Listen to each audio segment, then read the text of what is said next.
નમસ્કાર, weather analysis સાથે હું છું પાયલ અને ગુજરાતમાં ફરી એકવાર માવઠાની આગાહી હવામાન નિષ્ણાંત હવામાન વિભાગ દ્વારા કરવામાં આવી છે. માવઠાથી કેટલી અસર થશે, કયા જિલ્લાઓમાં અસર થશે અને કઈ તારીખે માવઠું આવવાની સંભાવના છે, તો અત્યારે 27, 28 અને 29 તારીખે વરસાદની સંભાવનાઓ છે. એની પહેલા તમને ગરમી અને ઠંડીના વચ્ચેનો અનુભવ થશે વાતાવરણમાં, કારણ કે તમે વહેલી સવારે જોશો તો તમને થોડી ઠંડક લાગશે. બપોર પડતા સુધીમાં તમને ખૂબ વધારે ગરમી લાગશે અને અત્યારે સ્થિતિ રહેવાની છે. હજી તાપમાન થોડું ઊંચું જાય આ 1-2 દિવસમાં એવી સંભાવના છે. પણ ગઈકાલે આપણે જે વાત કરી હતી એ પ્રમાણે એક સિસ્ટમ જે છે એ સિસ્ટમ બની રહી છે. એ સિસ્ટમ ધીરે ધીરે પાકિસ્તાન પર અત્યારે અસર કરી રહી છે. જેમ જેમ ભારત તરફ આવશે એ કચ્છના વિસ્તારોને સૌથી વધારે અસર કરે છે અને સાથે જ ઉત્તર ગુજરાતના વિસ્તારોને સૌથી વધારે અસર કરે તેવી સંભાવના છે. સિસ્ટમની અસરને કારણે મધ્ય ગુજરાતમાં પણ વરસાદ પડશે, ઉત્તર ગુજરાતમાં પણ પડશે, કચ્છમાં પણ પડશે અને સૌરાષ્ટ્રના અમુક ભાગોમાં વરસાદ પડે તેવી સંભાવના છે.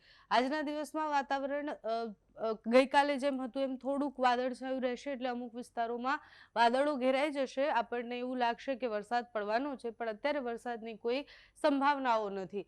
બાકી મધ્ય ગુજરાત અને દક્ષિણ ગુજરાતમાં ગઈકાલે વરસાદ બાકી મધ્ય ગુજરાત અને દક્ષિણ ગુજરાતમાં આવતીકાલે વરસાદ પડવાનો છે. કચ્છમાં પણ વોચ એલર્ટ આપવામાં આવ્યું છે, એટલે હવામાન વિભાગે એના ઉપર નજર રાખવાની કહી છે કે ત્યાં વધારે વરસાદ પડે તેવી સંભાવના છે.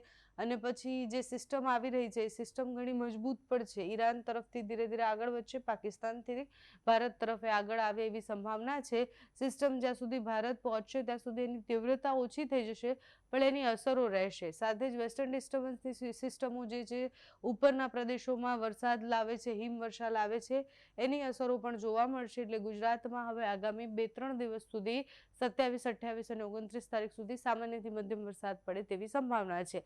આની પહેલા જે માવઠું હતું, જે ભારે પવન સાથે આવ્યું હતું, એટલા ભારે પવન સાથે વરસાદ પડે એવી આગાહી નથી કરવામાં આવી, પણ હવામાન વિભાગની આગાહી મુજબ આ 3 દિવસ અનેક વિસ્તારોમાં છૂટોછવાયો વરસાદ પડશે.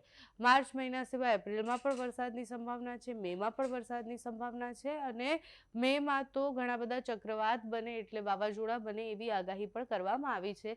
અને ગુજરાતમાં અત્યારે આ 3 દિવસના વરસાદ પછી ફરી એકવાર હીટવેવ આવશે, ભારે ગરમી પડવાની સંભાવના છે. આગળ જતા વાતાવરણમાં જે બદલાવ આવશે માહિતી તમારા સુધી પહોંચાડતા રહીશું. તમારે ત્યાં અત્યારે કેવું વાતાવરણ છે અમને કમેન્ટ્સમાં જણાવજો. અત્યારે આ વિડીયોમાં બસ આટલું. જો તમે અમને યુટ્યુબ પર જોઈ રહ્યા હોય તો સબસ્ક્રાઇબ કરજો, ફેસબુક પર જોઈ રહ્યા હોય તો ફોલો કરજો, અમારા આ વિડીયોને લાઇક અને શેર કરજો.